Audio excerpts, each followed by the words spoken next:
봄비입니다. 영국이라는 나라가 그렇다고 그럽니다. 거기에는 헌법이 성문화되어 있지를 않다고 그럽니다. 항상 어떠한 문제가 있으면 그때그때 의회의 의원들이 다 한 자리에 모인다고 그럽니다. 다 모여갖고서 이 당 저 당 할 것 없이 다 모여서 의견을 토로하는 거예요. 몇 날 며칠이 돼도 어떠한 결론이 도출될 때까지 계속 한답니다. 그래서 이제는 그들은 그런 것이에요. 어느 국민들한테 꼭 필요한 어떤 법을 만들어낸대요. 그 만들어질 때까지 그들은 회의를 하는 것입니다. 그들은 국민의 행복을 위해서 어떠한 법을 만든다는 데 목적을 두고서 그들이 머리를 맞대는 것이죠. 그러므로 영국 국민들은 이러한 정치인에 대한 신뢰도가 아주 높다는 것입니다. 정치인이다 하면은 그들은 뭐처럼 보냐면 어떤 시금석이다. 그 정도로 본다는 것이죠. 영국 국민들은 늦은 밤까지 불이 켜져 있는 의회의 건물을 보면서 그들은 안심하고 집으로 돌아간다는 그런 말이 있습니다. 우리 정치인들의 우리가 보면은 아주 대조가 되는 말이죠. 여기에 비해서 우리의 정치인은 어떨까요? 결국 이겁니다. 자기들의 당에 이익이 되는 법들을 미리 만들어 놓고 많은 분들이 당파 싸움에 열을 올리고 그러고 있지 않습니까? 요즘의 사회 분위기를 보면서 우리가 느끼는 것은 아주 많은 국민들이 가슴이 답답하다 하는 것이죠. 그러므로 정치하는 사람들이 왜 이리 잘못되고 있는가 하는 것이에요. 왜 우리나라 정치인들이 유독이 이렇게 잘못돼 가는가? 뭐겠습니까? 결국 그거죠. 정치인답지 못하기 때문에 그렇다는 것입니다.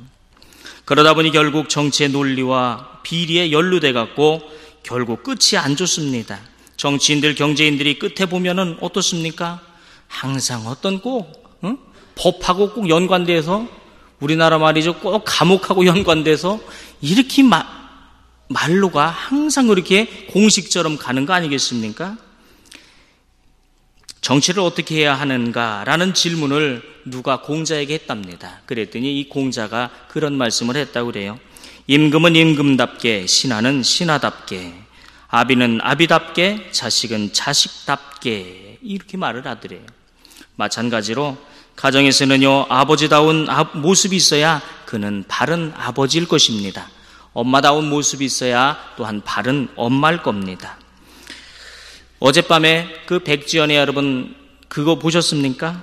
끝장 토론이라는 게 있더라고요. 뭔 제목이 그렇습니까? 하여튼 끝장을 보는 토론이에요. 그래서 제목이 끝장 토론. 거기선 자기가 하고 싶은 얘기 다 하더라고요. 정치인도 나오고 경제인도 나오고 학자도 나오고 학생도 있고 농민도 있고 중도 있고 목사도 있고 다 있더라고요. 국민들 모두가 누구나가 와서 거기는 끝장을 보는 토론장이었어요. 거기에서 주제가 뭐였냐면 종교 현실 참여에 대해서, 종교가 과연 현실에 참여하는 것이 옳은가? 거기에 대해서 어제 사람들이 논하기 시작했는데요. 거기 나온 패널 중에 많은 분들이 있었지만은 그 김동길 교수라고 하는 분이 있지 않습니까? 옳은 소리 잘하기로 유명하신 분. 많이 죽으셨어 보니까요. 그런데 이제 그 목사로 나왔던 그 대표가 누구냐면 굉장히 현실 사회 참여에 아주 적극성을 보이는 분 계세요. 김민홍 교수라고 있습니다. 머리 아주 희끗하시고 젊으신 분인데 그분이 말을 굉장히 잘하세요. 아주 논리적이고 아주 말 설득력으로 사람을 그냥 그 정도예요. 이제 김동길 교수는 말이 없더라고요. 그러더니 김민홍 목사님의 그 말을 듣더니 김동길 교수가 그럽니다. 목사님, 목사는 목사답게, 목사님은 말을 너무 잘합니다. 그래서 말 좀 조금 덜 하면 안 되겠습니까? 목사님이 말이 너무 많아서 내가 목사님의 의견에 동참하고 싶은데도 내게 감동이 안 된다는 거예요. 좀 목사님이면 목사님답게 좀 조용히, 좀 찬찬히 손해보는 듯 하면서도 좀 이런 모습을 보였으면은 내 마음에 감동이라도 해갖고 나도 목사님에 동참하고 싶은데 나는 동참하고 싶지가 않네요. 그런 말씀을 하더라고요. 그러면서 그분이 그러는 거예요. 목사는 목사다워야 되고 정치인은 정치다워야 되고 스님은 스님다워야 되지 않겠습니까? 그걸 뭐라고 하기 이전에 자기 다움이 있는 것을 서로 인정해 주자. 그분의 말은 그거였습니다. 뭐 옳든 그르든 일단 그겁니다. 자기 다움이 있어야 된다 하는 것을 그분이 말했습니다. 우리 신앙도 이와 똑같다는 것입니다. 사랑하는 여러분, 성도는 성도의 모습이 있어야 될 줄을 믿습니다. 여러분이 어디를 나가면 내가 하나님을 대신할 수 있는 자녀의 모습이 여러분 드러나기를 바랍니다. 여러분이 백지 수표 같은 보증인들이 돼야 된다는 것이, 그래야 여러분 전도가 되는 것이고요, 그래야 하나님이 영광을 받게 되는 줄 믿습니다. 우리들이 그리스도인다움, 성도다움이 나로 인해 요만큼도 드러나지 않는다면 오히려 내가 성도의 모습이라는 그 자체가 하나님께 누가 되는 것입니다. 오히려 나로 인해서 많은 사람들이 마음의 안위를 받고 뭔가가 하나님을 믿고 싶어하고 뭔가가 상처가 치유받게 되고 나로 인해 뭔가가 안식을 경험하는 그러한 사람들이 여러분 되어야 될 줄 믿습니다. 여러분들이 그런 그늘이 되어야 된다는 것이에요. 우리가 믿음에 대한 권리만 주장하고요, 믿음의 능력을 사용하지 않고 산다면 오늘 본문 14절은 우리에게 이렇게 말합니다. 그 믿음이 능히 자기를 구원하겠느냐. 자기 하나 구원에 대해마저도 장담할 수가 없다는 것입니다. 야고보 당시에 이 교회, 초대교회는 아주 불완전한 교회였습니다. 교회에 어떤 조직이 생기지 않았을 때였기 때문에 어떻게 해야 될 줄을 몰랐습니다. 교인의 다수가 천민이었고요, 못 사는 사람들이 아주 대부분이었을 것입니다. 그러므로 그들에게는 먹고 입는 문제가 가장 시급한 사람들이었습니다. 그 중에는 상층민들도 있었습니다. 거기에는 아주 정치인들도 있었고 많은 돈을 번 경제인도 있었습니다. 그런데 이들 간에, 이 성도 간에 사랑의 교제가 없었다는 것이죠. 아주 하층민들의 대다수인 그 교회에 상층민의 소수가 있었다는 것입니다. 그러므로 한 교회 한 지체 안에서 빈부의 차가 아주 컸을 겁니다. 그들은 개종에서조차도 당시에 이 개인주의가 팽배했고요, 삶의 습관들을 바꾸지 못하고 교회에서도 세상의 모습 그대로 있었다는 것입니다. 오직 자기 식구만 잘 먹고 잘 살게 되면은 그러한 시대였다 하는 것입니다. 당시 교인들의 분위기는요, 어떤 것이었냐면 주님이 그랬죠. 내가 곧 오리라 그랬어요. 그렇기 때문에 사람들의 목적은 단 하나였습니다. 천국 가는 것이었어요. 이왕에 천국 갈 텐데 라고 생각했다는 것입니다. 이들의 신앙의 목적이었습니다. 그래서 그들이 믿음이라는 것을 갖게 된 것이었어요. 야고보 당시의 문제가 무엇이었습니까? 그들이 진정한 거듭남이 뭔지를 이들은 전혀 몰랐다 하는 것입니다. 다시 말해서 하나님의 은혜가 그들을 충만히 다스리지를 못했다는 것입니다. 하나님에 대한 바른 지식을 그들이 갖지 못했다는 것입니다. 하나님이 누굽니까? 여러분이 왜 하나님을 믿습니까? 여기에 대한 우리가 바른 지식을 가져야만 우리는 여러분 세상에서 승리할 줄을 믿습니다. 하나님께 영광을 돌릴 줄을 믿습니다. 그 지식이 없으면 우매해지는 것이에요. 천국 갈 건데요, 그래서 예수 믿는데요, 여러분 그게 아닙니다. 우리가 하나님에 대한 믿음을 갖게 되면요, 거기서 자연 발생적으로 나오는 것이 있는데 그게 뭡니까? 하나님의 속성이 나오는 것이죠. 그게 뭐예요? 사랑인 것입니다. 하나님은 사랑이십니다. 할렐루야. 여러분이 믿음이 있습니까? 그러면 사랑의 말을 하고 여러분 사랑의 행동이 있기를 바랍니다. 그것이 하나님의 자녀인 것을 자연스럽게 드러내는 열매인 것입니다. 그러므로 여러분 사랑이 없다고 하는 것은 뭡니까? 믿음이 의심스럽다 하는 증거입니다. 이게 믿음이 진짠가 가짜인가? 자기는 알 수 있을게. 하나님의 사랑은요 말로 하는 게 아닙니다. 아주 역동적이죠. 살아 있습니다. 살아 숨쉬는 것이 바로 하나님의 사랑이다. 나의 사랑을 대신한 그리스도를 믿는 이 신앙은 우리가 조건적일 수가 없다는 것입니다. 그러므로 내가 줄 수 있는 모든 것으로 하나님의 사랑을, 하나님에 대한 내 믿음을 표현하게 된다는 것입니다. 혹자는 현대 사회를 가르쳐서 그런 말을 합니다.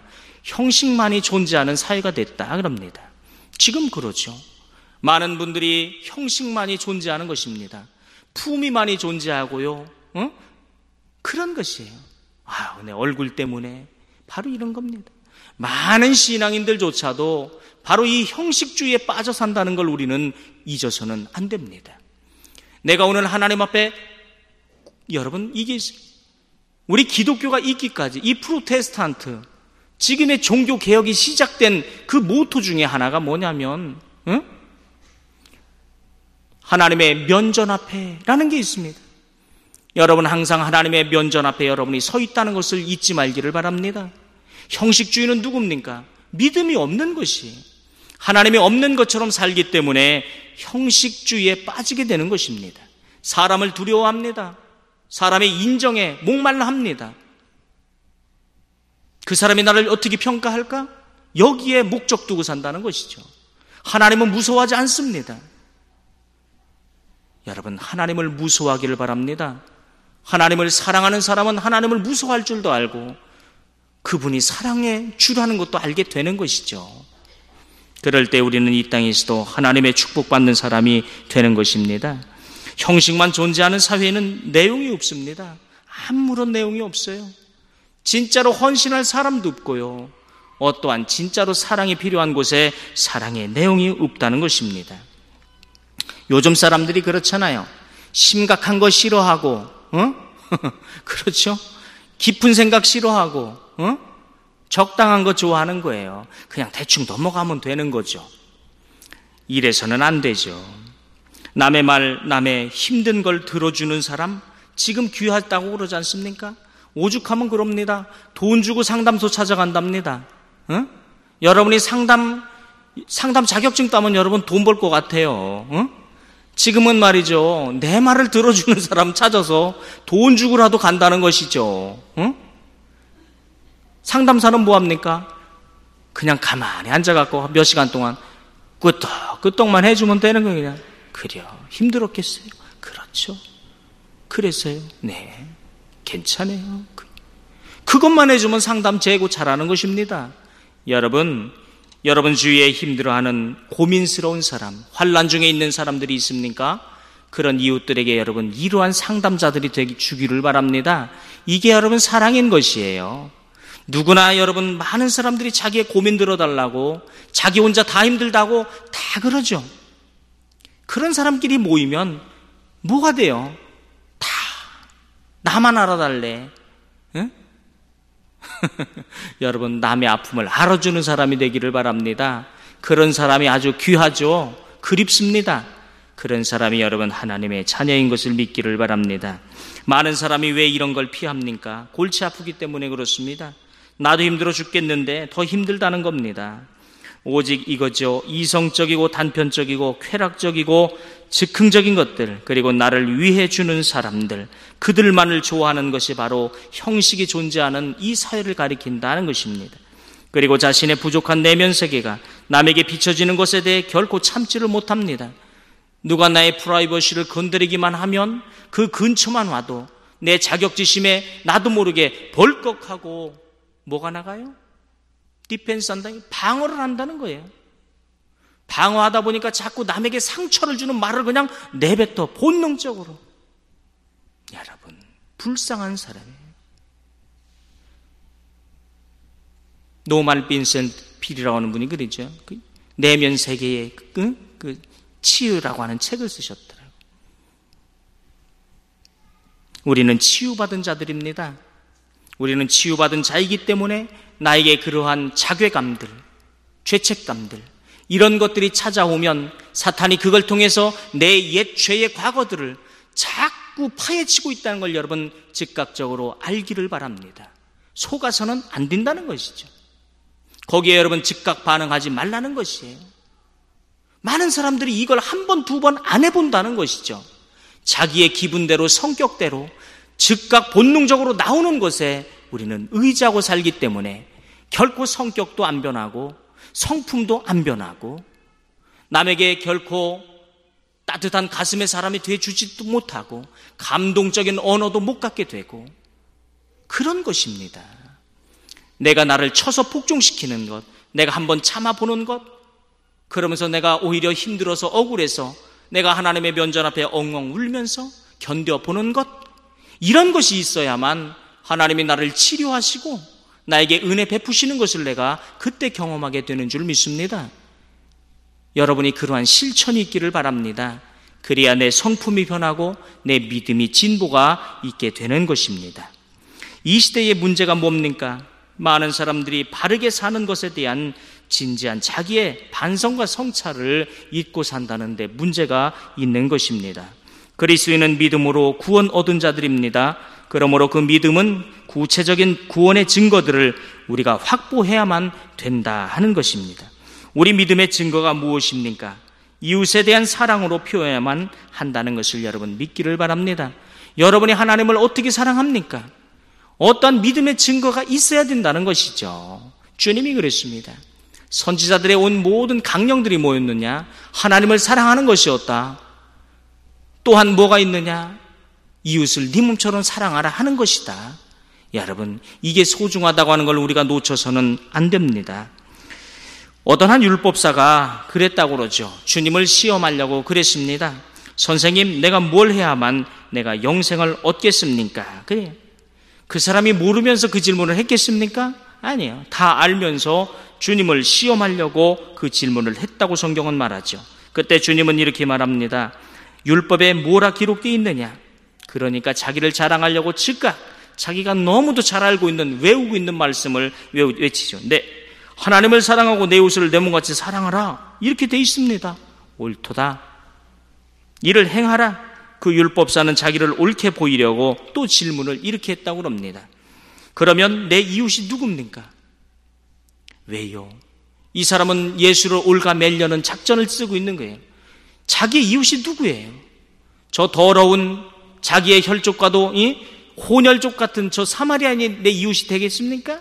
아니에요. 그걸 말하는 게, 이 율법사는 자기의 동족 유대인들에게 그들은 했단 말이에요. 그걸 자기는 옳게 보이려는 의도에서 했기 때문에. 그때 주님은 그러죠. 같은 유대인을 말하는 것이 아니라 선한 사마리아 사람이라는 이 비유를 통해서 주님은 얘기하는, 엉뚱한 얘기하는 거죠. 이 율법사의 잘못된 신앙을 지적하고 있었습니다. 그때 나오는 사람이 있죠. 제사장과 레위인과 사마리아인이라는 이 세 인물을 등장을 시키죠. 제사장은 누굽니까? 당시 최고의 신앙인. 그는 피해갔다. 강도 만난 자를 피해갔다. 레위인은 어땠다? 지나가다 그를 보고 그도 피해갔다. 사마리아 사람은 어떻게 했다? 네가 가장 이웃이 아니고 그는 저주받아 마땅한 사람이라고 한편에 생각하고 있던 그 사마리아 사람은 어떻게 했다? 그는 선을 베풀었다. 이러한 대조를 통해서 율법사를 주님은 꾸짖고 있는 것입니다. 율법사는 자기도 모르게 이 주님의 논리에 말려들기 시작했죠. 그러면서 결국 어떻게 갑니까? 그 선을 베푼 사마리아 사람은 자신의 시간과 물질과 헌신의 정성을 다 보여서 하나님의 사랑을 표현했다는 것이죠. 그러면서 이 율법사에게 주님은 빼도 박도 못하는 결론을 내게 만듭니다. 자, 그렇다면 네 입술로 다 말했다? 그렇다면 진정한 네 이웃이 누가 되겠느냐 말이야. 그랬더니 이 사람은 뭐라고 말합니까? 삐죽삐죽 머뭇머뭇하다가 결국 그는 입술에서 이렇게 말하는 것이에요. 네, 자비를 베푼 자니이다. 여러분, 이 사람 입술에서 네, 사마리아 사람입니다라고 말하지 않고 있다는 것이죠. 뭐라고 말한다고요? 네, 자비를 베푼 자니이다. 사랑하는 성도 여러분, 하나님은 네가 양문교회 10년 믿었느냐? 네 직분이 뭐였느냐? 네가 목사였냐? 네 모든 것 다 포기하고 나를 위해 네가 헌신했니? 여러분, 그럴 때에 네라고 대답할 수 있고 여러분의 양심이 속이지 않기를 바랍니다. 그러면 여러분, 그 사람은 복된 사람인 것입니다. 그럴 때 주님은 그러죠. 가서 너도 이와 같이 하라. 믿는 사람과 여러분 사랑이라고 하는 것은 같은 말입니다. 믿는 사람은 사랑의 사람인 것이에요. 여러분, 우리는 스스로 질문해 볼까요? 여러분은 하나님을 믿습니까? 이렇게 우리는 질문해 보죠. 여러분, 하나님을 믿습니까? 그렇다면 그 믿음이 어디서 왔습니까? 믿음은 여러분 하나님의 은혜로 말미암아 믿음으로 구원을 얻었나니, 하나님의 은혜로 믿음이 왔습니다. 성경은 하나님의 말씀에서 믿음이 왔다고 말을 합니다. 그렇다면 하나님은 또한 어떤 분일까요? 성경은 그러죠. 하나님은 사랑이시니라. 하나님은 사랑이세요. 그 사랑이신 분한테 믿음이 나왔다는 것입니다. 즉 우리의 믿음의 근거는 하나님의 사랑이었다 하는 것입니다. 그러므로 믿음과 사랑은 떨어질 수 없는 그러한 단어가 되는 것입니다. 여러분이 믿음이 있다면 아파하는 이웃을 여러분 사랑하기를 바랍니다. 그럴 때 그 사랑은요, 믿음의 확증이 된다 하는 것입니다. 내가 믿음이 있다는 것은 그렇게 실천할 때 확증되고 살아난다는 것이죠. 요즘엔 자꾸 신종화가 많이 생깁니다. 프리터라고 하는 신종화가 있어요. 이 프리터가 뭡니까? 일정한 직업이 없이 아르바이트를 통해서 이것도 하고 저것도 하고 하면서 지내는 사람들을 프리터라, 그렇게 요즘 말을 하고 있습니다. 그러므로 이제는 이 국가와 기업뿐만이 아니라 교회도 이러한 난국을 나몰라라 할 수 없는 그런 시대가 됐습니다. 이제는 단순한 구제를 일삼던 그런 교회의 역할에서 우리는 더 나아가 사랑의 어떤 종합적인 실천이 필요한 시대가 됐다는 것이죠. 여러분 구제연금하죠? 여러분 구제하죠? 우리가 선교하죠? 너무 형식적인 차원에서 우리가 머물러선 안 된다는 것입니다. 이제는 너무나도 복잡다단한 문화와 복잡다단한 어떤 양상의 경제 난국을 통해서 많은 사람들이 신음하고 있습니다. 꼭 돈 때문만이 신음하는 게 아니에요. 꼭 어떤 것 때문만 신음하는 것이 아니라 아무리 그 사람 얘기를 몇 시간 들어줘도 내가 100% 이해할 수 없는 그 사람의 어떤 복잡한 양상의 난국들이 있더라는 것이죠. 이럴 때 신앙인의 모습은 어때야 되겠습니까? 그들에게 돈 몇 푼을 주는 이 차원이 아니죠. 기도 제목 내봐 뭐야? 이 정도 차원이 아니죠. 우리는 그들의 아픔을 우리는 대신 한 것처럼 우리는 이웃에게 다가가서 우리는 점진적으로 사랑을 보여주고 지속적으로 함께 해주기를 바랍니다. 그것이 바로 하나님의 사랑인 것이에요.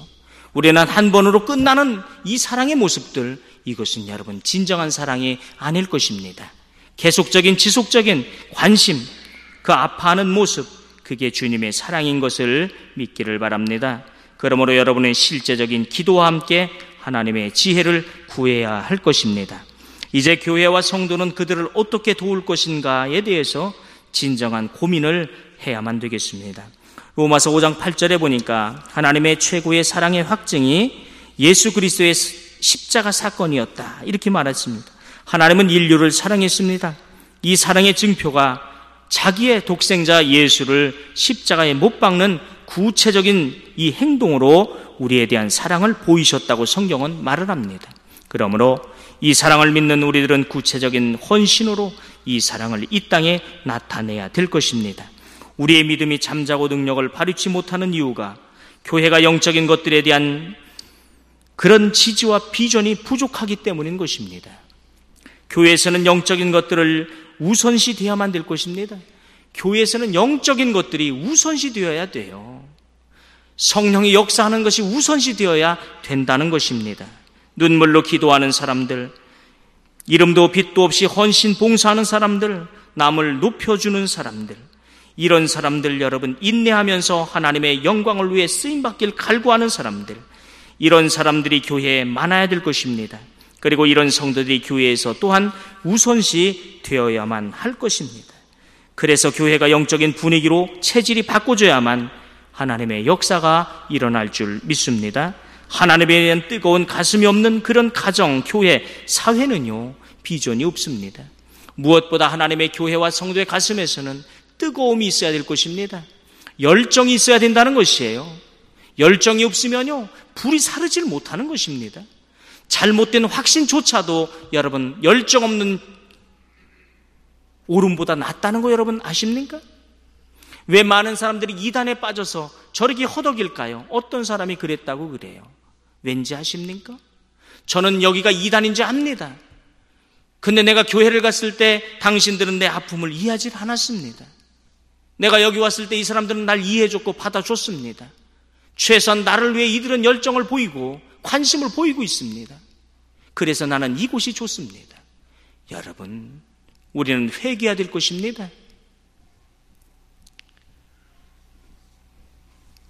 참다운 다이아몬드를 지고도 이게 다이아몬드인지를 모르고 우리가 산다면, 감동과 감격을 잃어버린다면 이건 불쌍한 신앙이 되는 거죠. 열정이 없는 그 비전, 가정, 교회, 사회는 여러분 파리새끼 하나 잡을 수 없는 형식만 있기 때문에 그렇습니다. 여러분 가슴 속에 하나님에 대한 뜨거운 사랑이 넘쳐나기를 바랍니다. 그러면 우리의 삶과 가정과 교회가 비전이 새롭게 일어나기를 시작한다는 것입니다. 신앙의 능력은 없고 형식만 존재하는 사람은요, 바리새인과 같은 그런 사람인 것입니다. 분명한 것은요, 하나님께로부터 인내로서 소망을 이룬 사람, 그 사람은 그 속에요 다른 영혼에 대한 갈급함이 있고요, 깊은 애정이 있다는 것입니다. 바로 이거죠. 한 영혼에 대한 갈급함이 어디서 생깁니까? 여러분, 내가 주님 앞에 새롭게 중생했고 회개를 통해 내가 하나님의 자녀의 권세, 기쁨을 누렸던 그때에 대한 불이 여러분 이 안에 사라져야만 다른 영혼에 대한 불쌍한 마음, 애타는 마음, 애정이 생길 줄을 믿습니다. 이 사람이 나지 않으면 그게 없는 거예요. 저 죽어가고 있는데도 아무렇지도 않아요.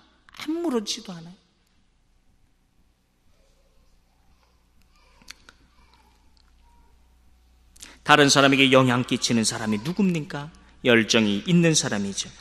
어떤 형제가 먹을 것이 없고 입을 것이 없습니다. 참 먹을 것이 있으면 좋겠네, 입을 게 있으면 좋겠네, 측은해하면서 자신은 전혀 사랑을 나타내지 않는다면 그것은요 잠자는 믿음이고 잠자는 사랑인 것입니다. 그게 야고보 당시의 교회가 그랬다는 것입니다.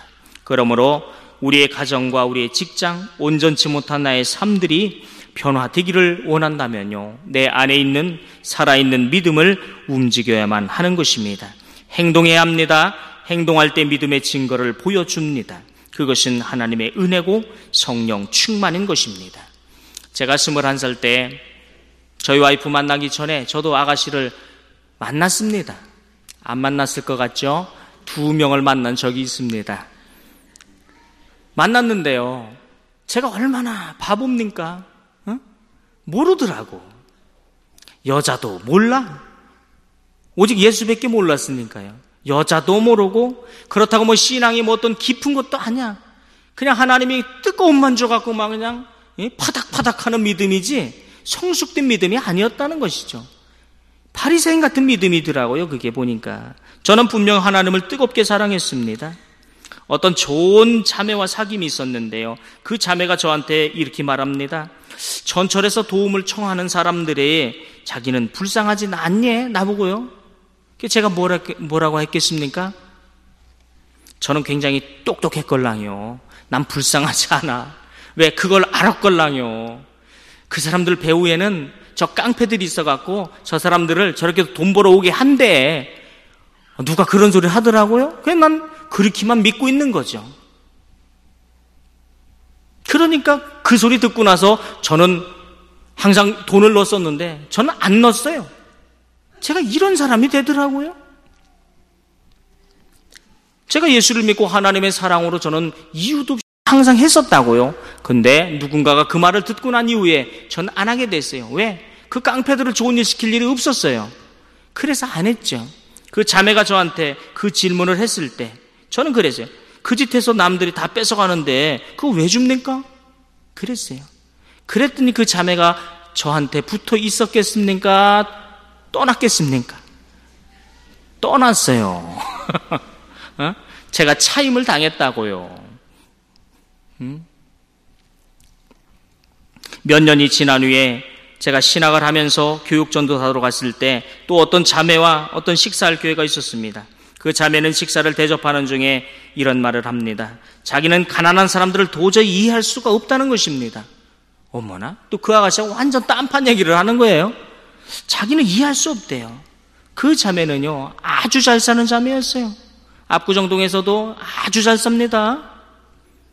그 자매가 그런 말을 해요. 그랬을 때 저는 처음에 만났던 그 자매처럼 저는 이 자매가 진짜 싫었어. 그래서 제가 그 자매를 떠났습니다. 야, 어떻게 저렇게 냉정할까? 예수 믿는다고 하면서 어떻게 저런 마음을 갖고 있을까? 이 마음이 들었다고요. 제가 이 간격이 좀 많이 있었죠. 신학이란 걸 하면서 제가 하나님 앞에 기도하면서 환난과 인내와 소망 속에서 저는 한참이 지난 후에야 하나님의 사랑은요, 이유가 없는 사랑인 것을 깨닫게 됐다는 것입니다. 할렐루야. 하나님의 사랑은 이유가 없는 사랑입니다. 여러분, 어떠한 여러분의 잣대로 옳고 그른 것 가지고 이 세상에 대해서 여러분, 이건 내가 해야 될 거고 이건 내가 안 해야 될 거고 이렇게 여러분 가르지 말기를 바랍니다. 여러분이 그 자리에 서 있거들랑 하나님의 사랑을 여러분 보이기를 바랍니다. 거기에 이유를 따지지 말라는 얘기죠. 왜요? 여러분이 아닌 것 같아도 내가 여기에서 헌신할 자리라면, 내가 사랑을 보여줄 수밖에 없는 자리라면 여러분 이유 없이 사랑을 보여주시기를 바라요. 그럴 때 여러분 누가 영광 받는다? 하나님이 영광을 받으시는 줄을 믿습니다. 모든 것이 합하여 선을 이루어 주시는 것이에요. 내 생각대로, 내 잣대대로, 내 신앙의 이 모습대로 내가 그렇게 산다면 하나님의 그 크신 하나님은 나로 인해 역사할 기회가 없다는 것입니다. 왜 우리가 하나님을 믿으면서도 다른 사람들에게 인색한 이유가 뭡니까? 하나님의 공급하시는 힘이 무한하다는 것을 우리가 인정하지 않기 때문에 그런 것입니다. 우리가 자기에게 있는 것이 모든 것이고 다른 것은 없다고 생각하는 부분이 크기 때문에 그렇습니다. 그러므로 그에게는 하나님의 능력이 없는 것, 그것이 그 사람의 믿음인 것입니다. 우리가 다른 사람을 용납하고 은혜를 베푸는 것에 인색하지 말아야 될 이유가 무엇입니까? 그래야만 하나님께서 나를 용서해 주시고요, 내가 하는 일에 대한 은혜를 하나님은 거두지 않으시기 때문에 그런 것입니다. 우리가 하나님 앞에 여러 번 같은 실수를 하면서도 하나님께서 내 죄를 용서해 주실 줄 믿는 근거가 여러분 무엇이겠습니까? 내가 의롭게 살지도 못하면서도 하나님은 여전히 나를 은혜를 베푸시는 그 믿음의 근거가 여러분 무엇이냐고요? 내가 다른 사람의 허물에 대해 눈은 눈으로 이는 이로 갚지 않았기 때문인 것을 여러분 믿기를 바랍니다. 구체적으로 표현되는 사랑이 없는 믿음은요, 믿음이 아닙니다. 우리 마음속에 선한 생각이 떠오르고 그것이 하나님을 기쁘게 하는 일이라면요, 주저 말고 여러분이 먼저 나서서 실천하는 사람이 되어야만 하겠습니다. 어지러운 이 세상에서 우리가 무모할 정도의 선을 베풀지 않는다면 우리에게는 다시 선을 베풀 기회가 없을지도 모릅니다. 미국의 철강왕 데일 카네기라고 하는 분이 있습니다. 그분은 철강으로 돈을 많이 번 분이세요. 그분은 처세술로도 유명하신 분이세요. 그분의 처세술의 책에 보면 이러한 문구가 나옵니다. 한 번 지나간 이 길을 다시는 걷지 못하기 때문에 여러분이 선을 베풀 수